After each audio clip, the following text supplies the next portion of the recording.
meget aktivitet i kælderen omkring det. Man kan høre, at folk snakker på kryds og tværs af hinanden, og der er virkelig gang i den dernede, og folk knokler.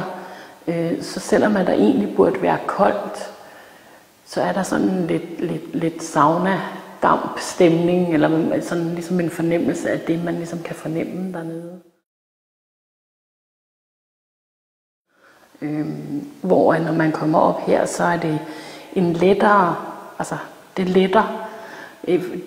Der er også meget aktivitet heroppe, også meget kommunikation og snak, men energien er på et andet niveau, og jeg forestiller mig heller ikke andet end at dem, som har serviceret og opvartet, har selvfølgelig færdigt i rummene, men det er ligesom ikke den energi, der hænger ved.